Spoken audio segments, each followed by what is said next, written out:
Hey, good day, pastel artists. This is Bob Palmerton with StudioSense. Today's online demo is the snow shed, and it is springtime in southeast Michigan, and we're kind of bidding farewell to wintertime. Some of the concepts we'll pick up today, focusing on composition and building lines through this sketch to help guide the painting. Several value studies that we'll go through. We're also going to do an alcohol wash of pastel and show you some really good contrast, early morning light and dark shade, the deep dark shades of snow blue.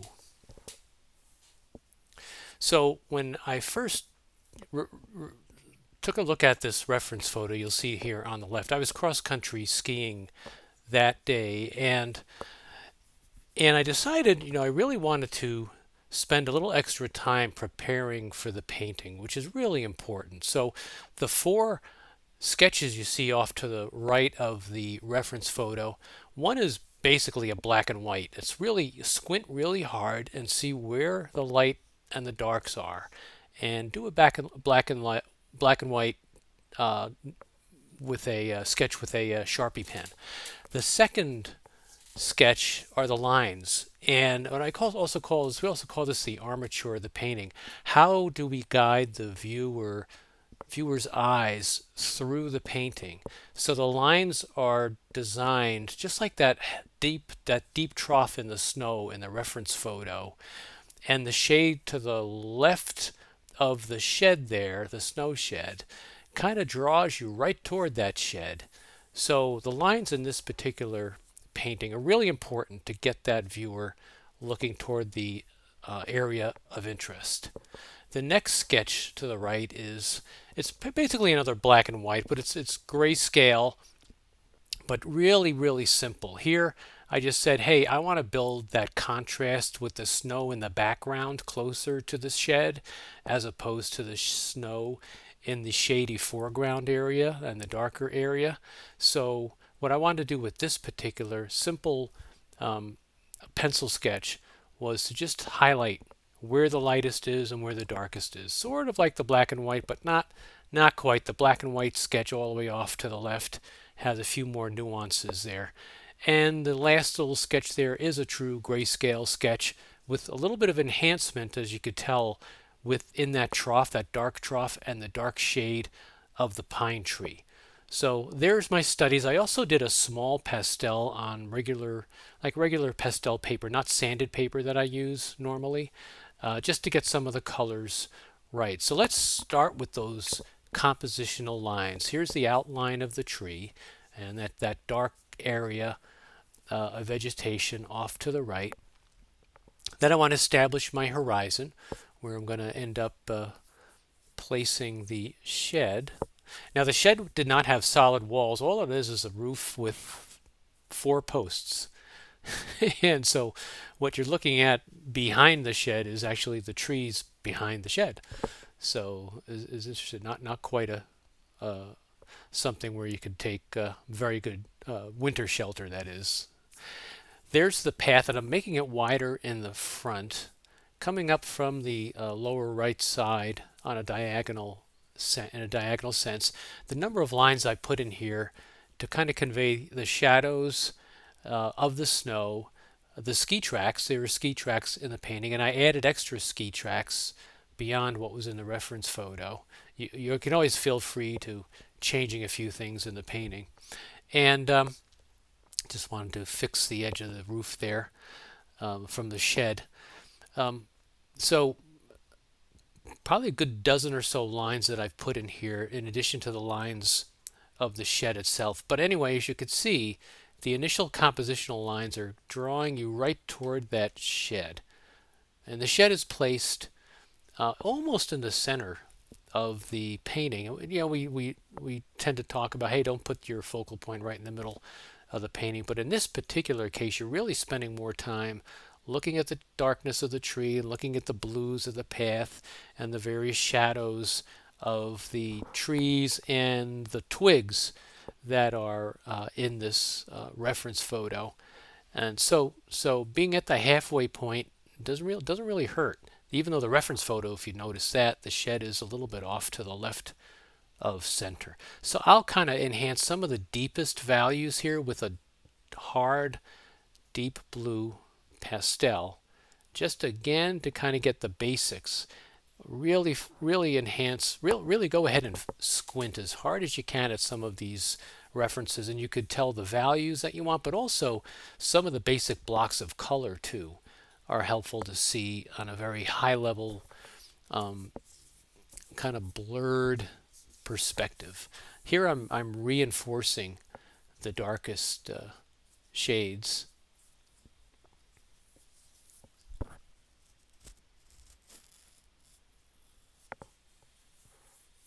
There's a the when I in terms of the color scheme of this painting, there's a rather limited palette, but there's, in the wintertime there's a lot of reds. You see a lot of reds, purples in the vegetation. So I wanted to pick that up by using this purple. This is a Mount Vision purple pastel, and I'm painting this using UART 400 grade pastel sandpaper, which is really good and tough and takes many layers. We're going to do an alcohol wash soon, and that'll even help us build further layers. There's a lot of warmth in this painting too that I want to convey. So think about the warm and the cool colors. Of course, there's a lot of cool colors in here too, and I like the contrast of warmth versus cool, and that's what I wanted to also convey in this painting, especially the shed itself in the area where it's picking up direct sunlight. We want to make that nice and warm, and that created a really nice contrast with the deep blues. So here I'm taking some really rough strokes of a mid-value blue, a little more orange in here, and then we're just about ready to start dousing this with isopropyl alcohol. I'm using a 70% mixture.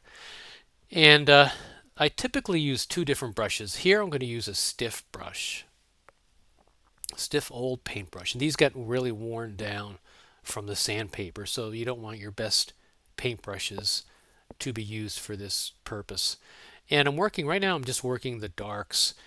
If you really want to do it properly, you would start doing the lights with the alcohol wash and then migrate to the darks. What I decided here too, that since the darks were so important to building the armature, the drawing your eye through the painting, I decided to start with the alcohol wash on the darks, and then I poured a little more alcohol in a different cup to work on the lights. So the objective here is, let's cover up the tooth initially to get some color here, but also to again convey the values of the painting, and also to bring some of that warmth in. So when I start diluting the orange, I like that to show through a bit also from the pastels.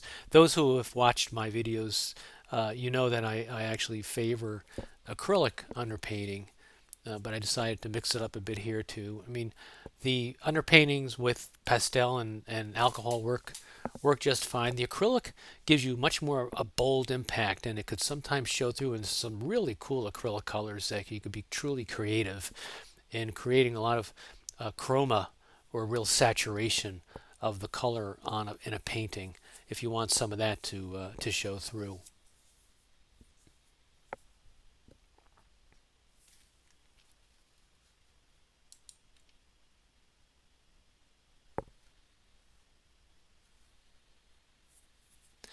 So thinking about the color wheel here and the selection of colors and the reasonably limited palette, we really have the analogous blues and purples, those kind of dark colors. There's no green, absolutely no green in this, um, and then some of the warmer um, orange and red portions of the color wall. I like to let the alcohol drip a bit and kind of makes it really interesting and kind of creative. If you haven't seen it, the Shades of Blue video, which is another online lesson on the StudioSense channel, is a very similar scene. There's no shed in it, but there's a little bridge and a lot of snow and trees and all that. Same time of the year. And I did that last year, so that was a video from last year. You can see that if you want more snow videos, but I really am eager to get into springtime now because it is early May 2024 here.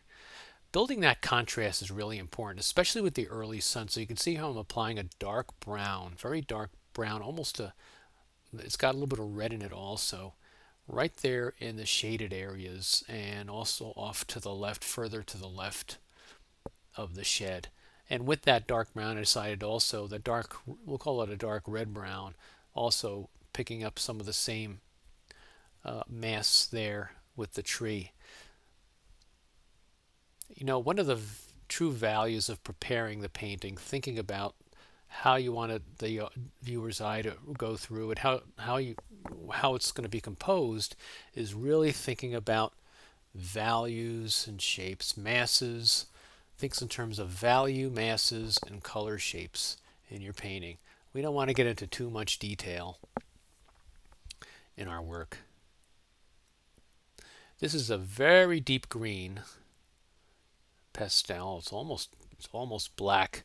The darker you go with a color or a hue, the less of the hue you actually see. And it's the same case for the lighter. I've got a really, really light blue pastel Mount Vision that I like to use for highlights, and you just barely able to tell that there's blue in that.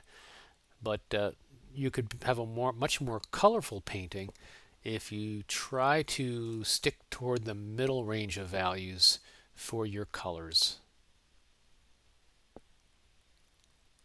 As I mentioned, it was a kind of a warm backdrop to that shed, so there's some of that, bringing a little bit more of that orange. The pastels I'm using are a lot are Great American Artworks, Unison, and Mount Vision are my true favorites, but I don't shy away from those cheap ones. The simple, some of them you can kind of get at resale shops because they could certainly come in handy for underpaintings and even some true regular pastel layers. So I had to use my trusty see-through ruler here. I don't do a lot of architecture. Most of my paintings are pure landscapes. Maybe there's a fence or two in them, but I usually don't use a ruler for a fence. But I just wanted a little more accuracy here. And you can see how the roof of the shed is just picking up pastel dust. So later on we'll have to clean that up. The snow is sitting on branches and brambles, etc. So that little piece of blue there in the shade, that snow is going to be a mid-value blue. The snow I'm working on now is, again, that very light area in the painting. And there I scumbled over a very, very light blue hard pastel on top of some of that orange. I also have a very high value pink Mount Vision pastel I like to use for some highlights.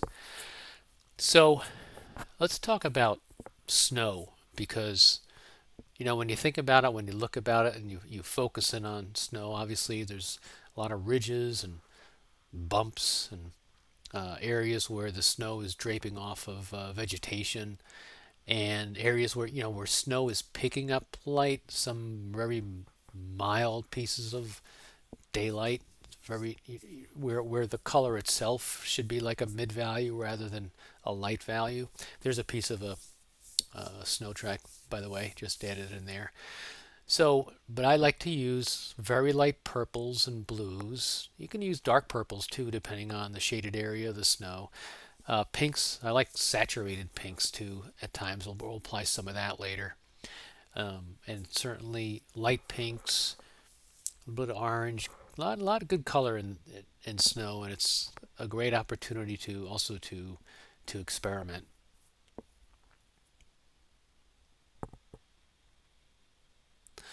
Again, focusing on the side of my pastel for most of these effects, taking some rough strokes here. When you think about the medium of pastel, we talk about marks, And that's really key if you're going to like enter a competition, for example, a pastel painting competition. Um, you would do better if you had a painting that really expressed the nuances of the medium rather than creating a realistic landscape just as if it were done in an oil, as an oil painting. So try to distinguish yourself, separate yourself from the other mediums by taking advantage of the value of pastel. And it's great because you be quick and rough and you pick up your colors. And I recently reorganized my pastel boxes um, to to work further on separating the values and the saturated levels. So that comes in handy too. A well organized studio comes into play here. The pine tree's got some deep blue, very dark green, almost a black green, then a mid value green, and a yellowish green. Not too light though. It's pretty much, there were a few highlights I'll end up adding to the tree, and I need to give it a little more shape too. Right now, it's a bit too skinny. I like to think about the edges of the painting now and notice the contrast that has been built up between the right edge of the roof of the shed and that dark left edge of that pine tree. Layering in those pastels from dark to light here and building the mass of the tree. Not much detail again. And I'm going to want to work a little bit more on that background behind the tree to help build some more of that contrast. But in general, as you can see in the reference photo, that those trees in the horizon on the tree line there are kind of very thin and wispy. So we're going to want to keep them, not terribly saturated in color. We'll soften the color up a bit. It is a bit further distant. I like to use a very light gray purple pastel to soften, like the tops of trees in the distance. There was just a little bit of blue sky I put in this painting. There's obviously no sky in this painting, not to worry about clouds or anything like that, and the sky space is too small to even think about throwing clouds in here. So, but think about those edges though. Think about where, edges also, and the contrast at an edge point helps draw the viewer's eye. But also don't forget that there's some edges that are very hard to see, sort of like those hidden edges, lost and found, I guess you'd call it, where two different masses hit each other, but the values are very similar. And so the edge seems to kind of go away, disappear. So think about that too in your paintings, and because there's always there's always room for those types of edges. What I do like about this painting so far is I like those sharp ski tracks. See the sharp blue strokes running up through, and narrowing off into the distance toward the shed, and I thought those worked pretty effectively compared to the bright sunlight that was hitting the snow in front of the shed.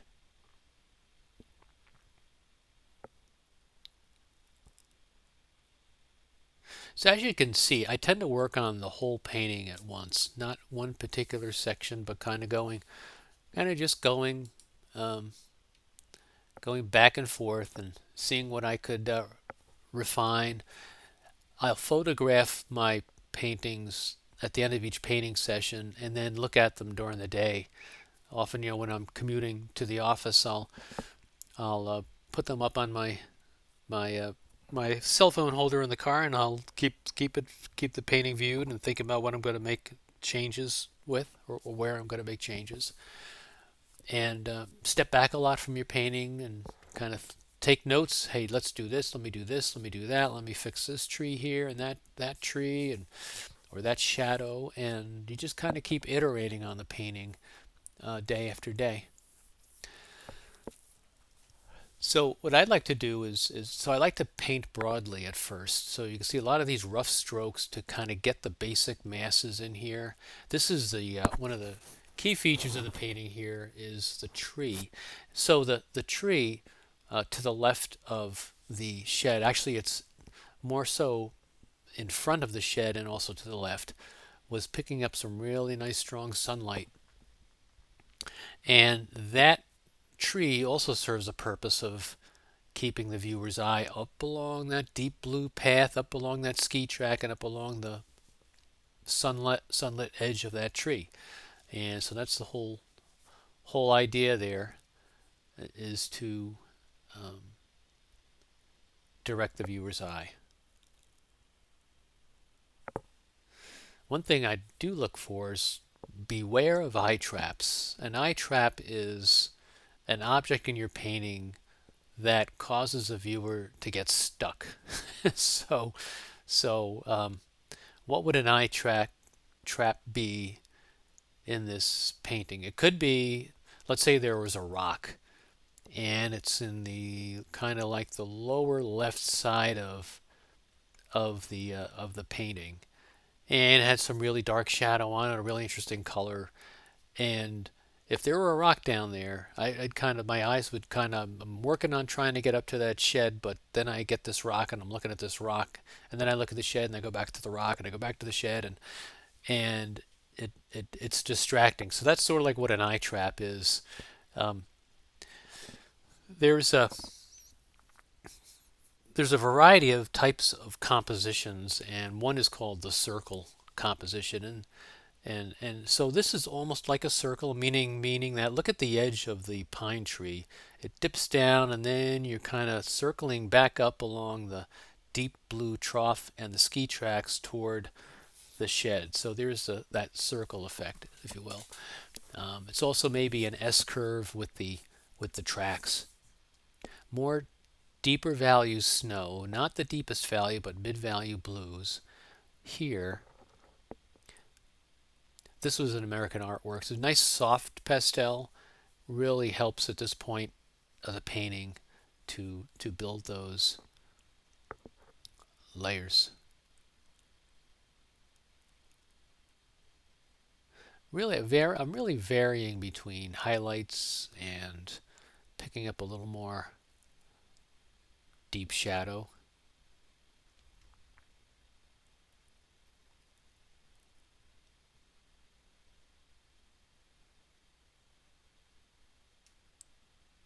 The depth of that track, that wide track, we know though that some of that track will pick up a little bit of light.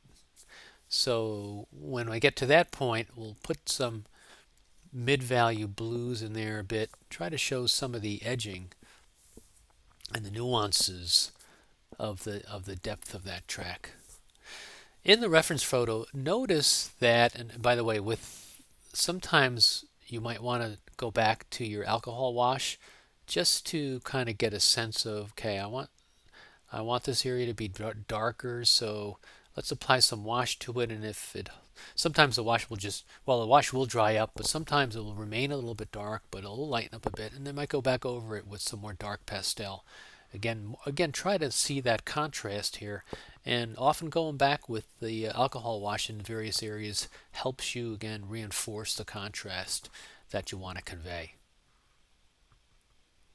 But what I was saying before, and notice I'm trying to pick up some of that sunlight on the right that's coming in. The sun is coming in from the right, and we're picking up some highlights. This is a hard, I don't even think it's white. I think it's a very high value blue pastel.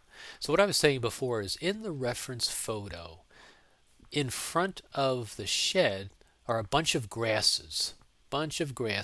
This is more the mid-value blue, by the way, that I'm using to help again build some of the dimensions in the snow. But anyway, there's a lot of grasses in front of the shed. I decided to leave them out.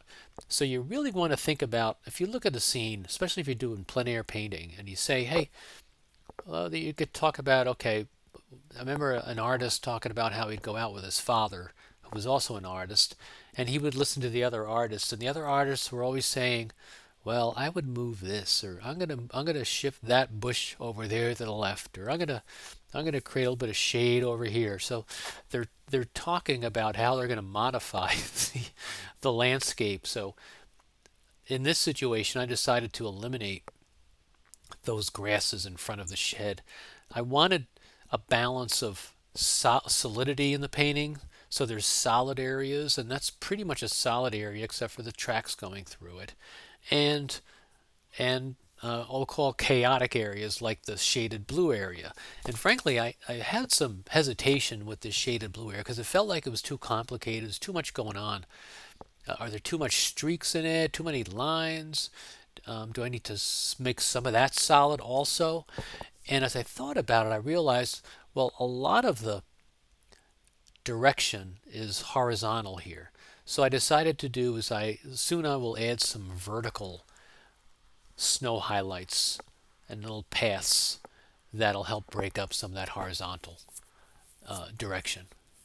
This is a soft orange pastel to bring in a nice contrast with the blue.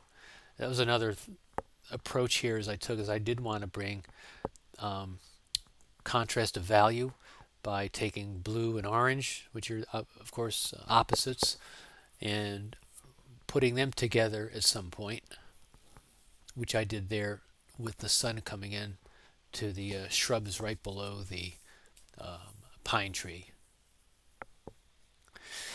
And the other thing is you want to, we talk about value or eye traps, right? The other thing is you want to beware that you might have too much color intensity that's going to pull the eye away from whatever that center of interest is.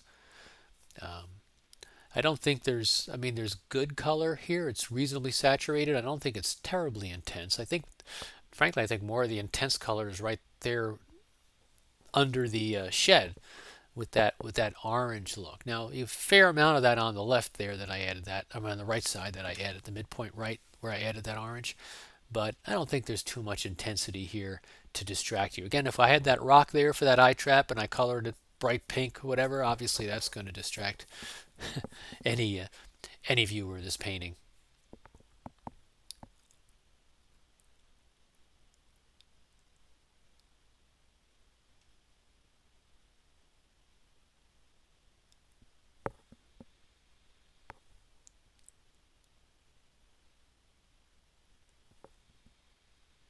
Transition of color is another concept here, and value too. See here I'm working on making this transition from dark to light a little less emphatic and not as sharp.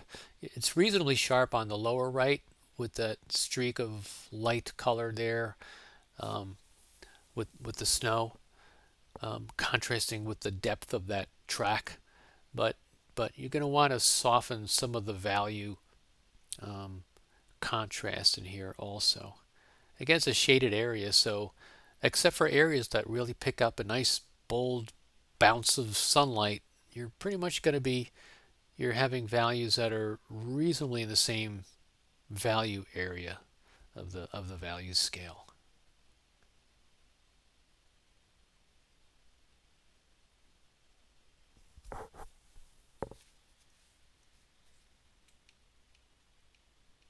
So here I'm varying some of the highlights in the snow with a very light pink pastel. Working some of the ridges on the ski track that pick up the sun's highlights.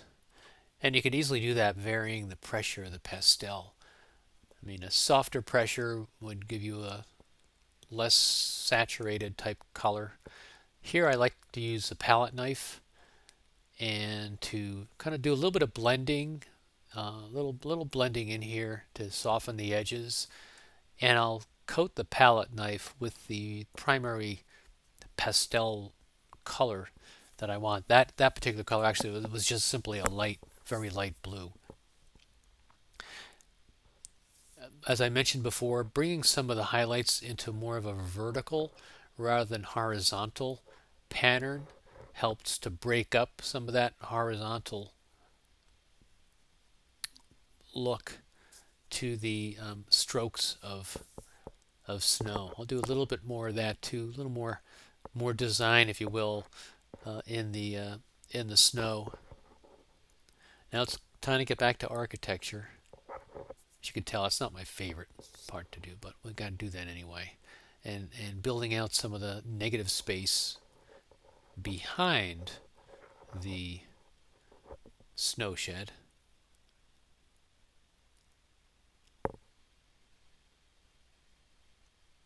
In a way, the vertical lines of the ski tracks and the trough also offset those horizontal lines. Those lines, the horizontal lines are all shadows. There's a bunch of trees off to the right. There are also stalks that we'll end up putting in here with a very deep red-orange pastel. And here we get back to the ruler to do more of the posts on the shed. And the right side of those posts are picking up more sunlight, so we'll end up lighting up those edges. See that there? And sunlight was being picked up on the beam post and right below the roof. We got a fair amount of sunlight there. There was actually a bench in the shed, and I decided to leave that out. Here's some of the cleanup that I talked about. The roof is picking up a lot of pastel dust, especially from those trees in the background, so it helps to take a little bit very thin brush, clean the brush, dust it off, and then dust off some of those spots, and I'll again reinforce that roof and also add some values to the roof too. Right now it's almost the same color, but there'll be more shaded areas of the roof as well as certain areas that are in direct light. There's also actually a fair amount of shade patterns, shadow patterns on the roof because there were trees all around that area. I just decided to leave those out. So here are the stalks that I'm putting in. So this is a really very deep red brown. And that's pretty much what the color was. So I'm pretty much representing the color that they were in the reference photo. Now, as you can see when you look at them, they really look too strong and sharp, right? They kind of stand out. They're almost distracting. So ways to soften this, which I'll do in a bit, is first of all, the snow tends to mound around them. So we're going to kind of mound the snow a bit around the base of those. Add some snow highlights that are being picked up around those mounds.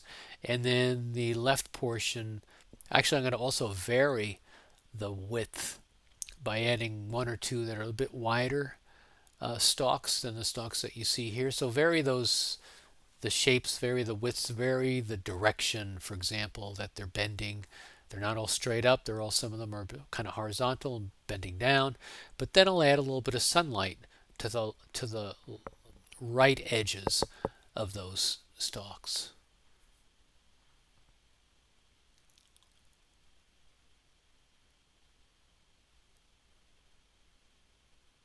There's some of that more shaded color I'm going to add to the roof. It's not all a very light roof. So again, it's blue. Why not? It's a kind of a gray blue.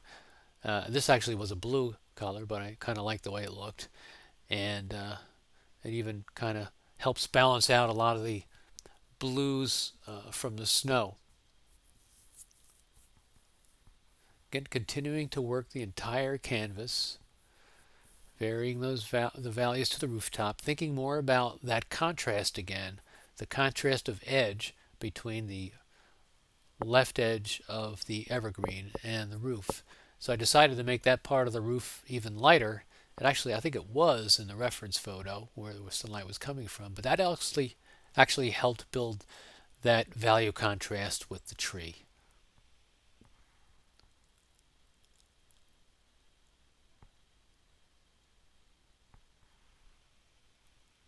So here's some of the roughing out the bottoms of those stalks a bit, just softening them up a bit so they're not terribly contrasty, if that's a word. I really like that mid-value blue for the shaded blue there. Now here we're back to that wispy tree in front of the shed. This is a hard pastel, and it's a new pastel. It's a very old pastel. It's actually about 30 years old, and it's about all that I have left for that particular color and value. But I really like that to pick up some sharp sun highlights. rounding out that evergreen tree a little bit more.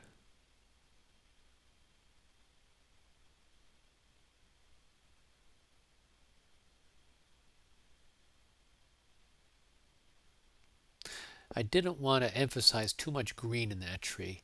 This is a Mount Vision, very dark blue, almost black. So again, you can see, hard to see that color in that, but it comes in handy for the depths of evergreen trees. And I tend to use that often.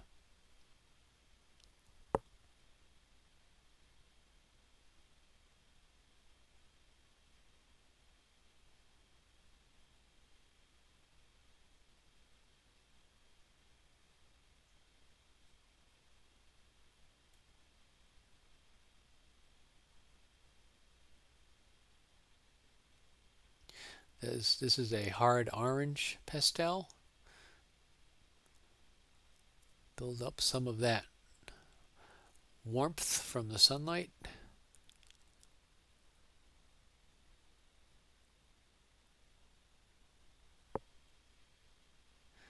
The stalks themselves have shadows, so this is a deep blue pastel pencil. Pastel pencils come in really handy. They could also, not just for detail, but I like to use them for blending when I need to blend and soften edges, soften the distance. I'll use a pastel pencil for the tree line. Again, the tree line needs to remain soft and muted. We don't want too much distraction out there. Here are some other lines that I'm building into the snow. Again, picking up some of the highlights with a very light pink pastel and also working different directions of lines to break up some of the horizontal lines that we see here so much on the right side of the painting.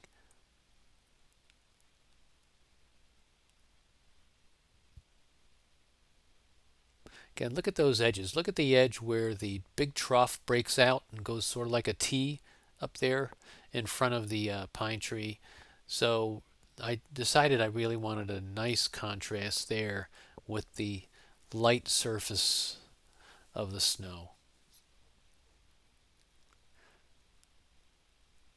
All right, see our lines are going a little bit different direction now, kind of creating some curves wherever we think light is being picked up. A little bit in there to help with the value transition because that deep trough is picking up some light also. So keep working the patterns in the snow.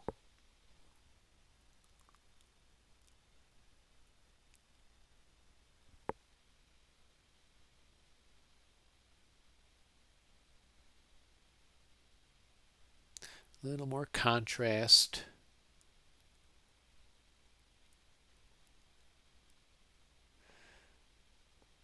So the age-old question is, when are you done with a painting? And recently I've decided that I like to work on paintings a little bit longer. I was doing about a painting a week, and I really don't mind working on it even longer than that because I really enjoy painting. And by keeping it around, you just kind of find a few more things to change. And it doesn't hurt to do that, but sometimes it's kind of tough to figure out when you think you're done with the painting. This is a hard pink, also a 30-year-old new pastel. I wanted to bring a little bit of pink in here, and that actually created a little bit of a sense of purple when I scumbled it on top of scumbled very softly with the side of the pastel on top of the blues.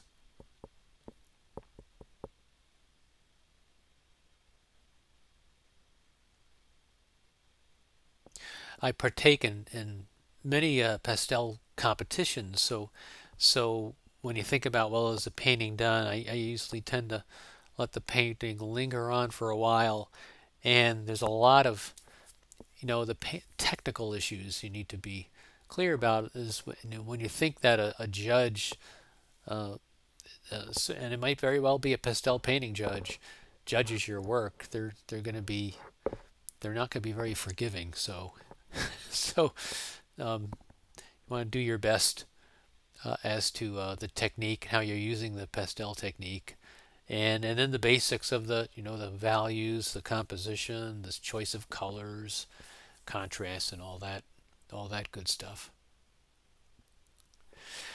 So I don't really want to do much detail here. I'm not adding much more detail to the tree. I'm not adding detail to those stalks.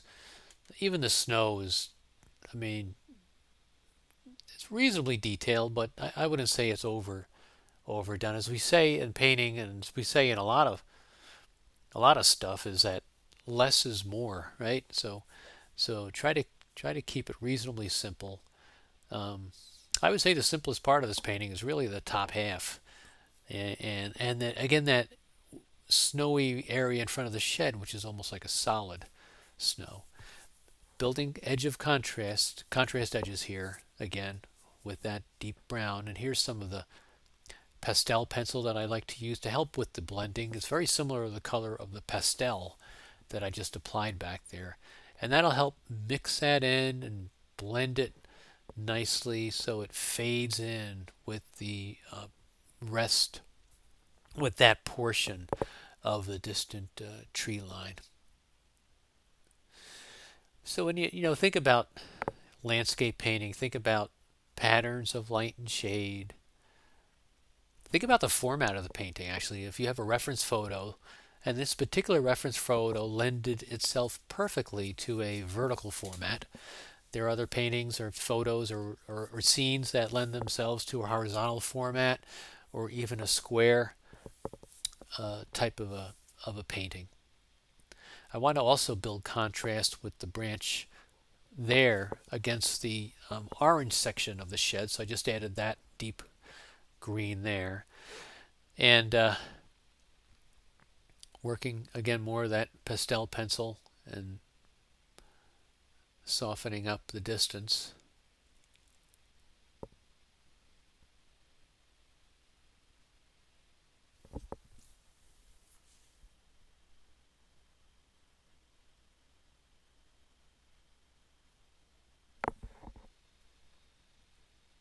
Another tip is to combine pure colors, not necessarily saturated colors, but pure colors against neutral colors. Balance that with neutrals. So I would say that that distant tree line, again, I'm using the pencil to help soften it up. But that distant tree line is reasonably neutral. There's more color at the evergreen tree and below that tree and the deep blues. So there's a balance of neutrals and color in the painting.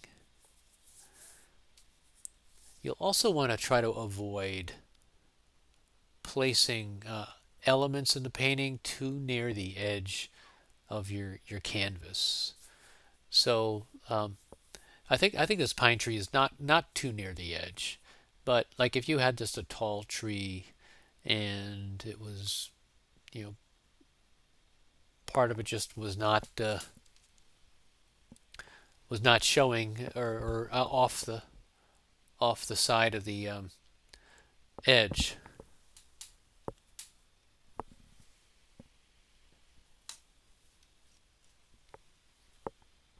Oops, I don't know what happened there. A little bit of a power problem there. Um, so you don't want to place objects too close to the edge of your canvas.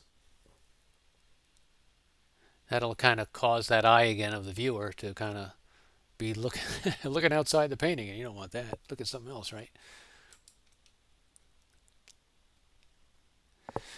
I use digital reference photos, and it gets really handy to do two things with your digital reference photo. One is to do a grayscale version of that reference photo, and you could compare that with your painting. Do a grayscale photograph of your reference photo of your painting, and see if they match. Now, remember the photo, the lack of validity there is that photos will be too dark in the shade and too light in the sunlight and bright light, so you need to compensate for that. So your grayscale of your actual photo will be darker than the grayscale that you're going to want for your piece of art. But it's a great guide to do that. I also like to saturate my digital photos because I really want to see what colors are there that maybe that are hidden that I don't see too easily. And with pastel, we call it the pure color of pastel. I think we want to enhance that color as much as we can with the proper balance of neutrals, of course.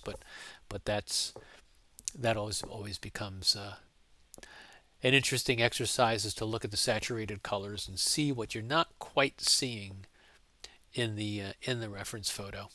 So here are more of these ridges of snow, picking up some of the sunlight coming in from the left.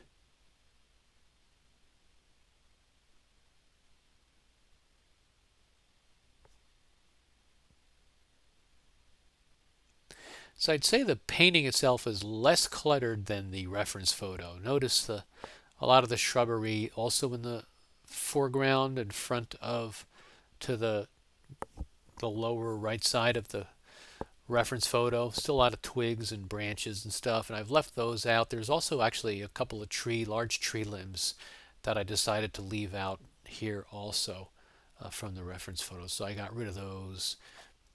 Got rid of a lot of the streaks, the sticks there. Got rid of the ones that are in front of the shed. These are sort of sky holes, I guess you'll call them, within the evergreen or the gaps of light that you'll be able to see behind the evergreen. Sometimes I use, and this is a vine charcoal to soften some edges and also to shade areas. I used vine charcoal a little bit also on that particular post that I'm working on there to shade that out a bit further. Right here, this is actually a brown pastel pencil, but then I used a little bit of charcoal back there also.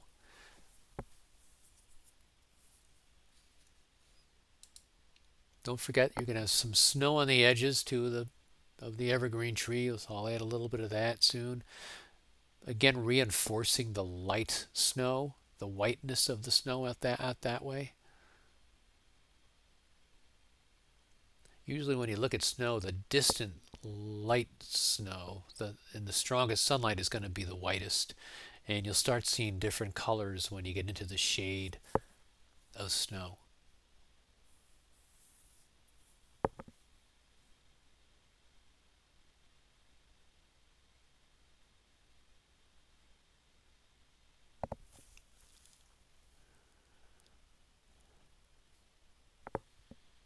So picking up some of that pastel medium, one way of conveying your style is through the marks that you apply in pastel. There's some of that orange, by the way, sunlight hitting those stalks. So the marks in pastel and brushwork in oil painting or other acrylic painting, for example. How do you think about how you distinguish yourself with the art that you do? Now, a lot of us just do art because we enjoy it, and it's like a lifelong learning experience. So keep on learning. It's just a lot of fun. Again, a little more blending with the plastic pastel knife here, a little more emphasis and really finishing touches on the shed at this point.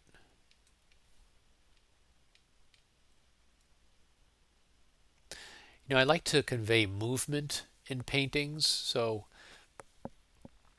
I got to step back now and think, okay, how is this particular painting conveying movement? And I think the movement is handled again with the track, with the trough and then the ski tracks. And it's kind of getting you up there, right? Getting you toward the shed. Here's some of that blue snow, shaded snow, and there's some of that vine charcoal applied to that post in the back, again to soften it a bit. But so the movement in here are really the tracks and the shadows are creating the sense of movement. And remember, we're not doing the pure replica of a tree. We're making changes to that reference photo.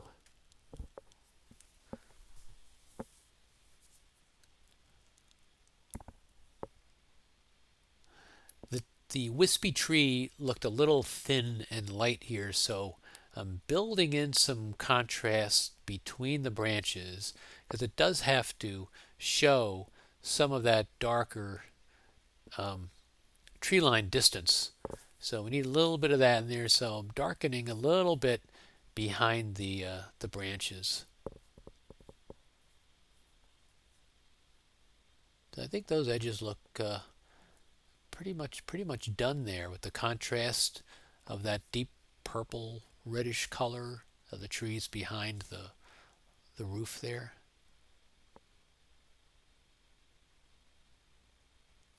One thing I don't like about doing architecture is just you spend a lot of time either redoing angles or checking the perspective and all that. That's why I think nature landscapes are a lot more fun. I think it could be a lot more. I feel like there's a lot more freedom in this particular subject.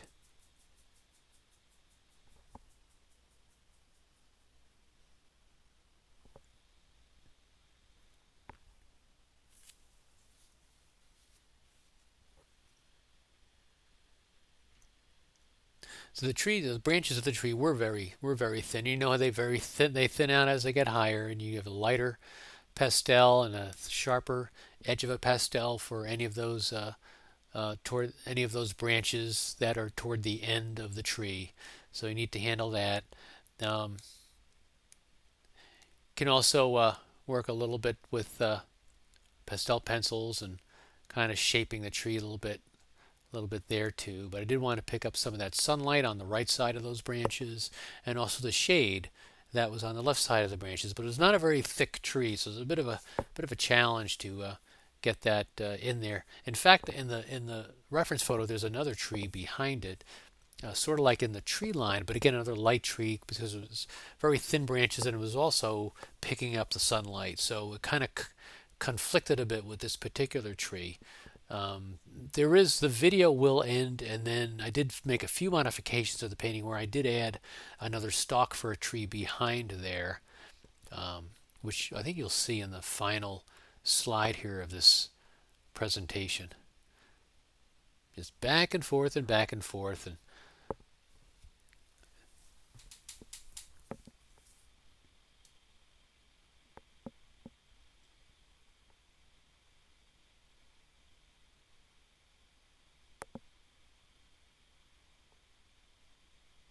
so I think that's about it. A little bit of gray, blue, a little bit of deeper color there to contrast with the light branches of this tree, and that's about it. So that's the whole story.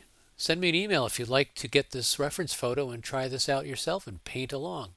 Please visit my website and follow me on Instagram at Bob Palmerton Art, and I have a shop of all kinds of paintings.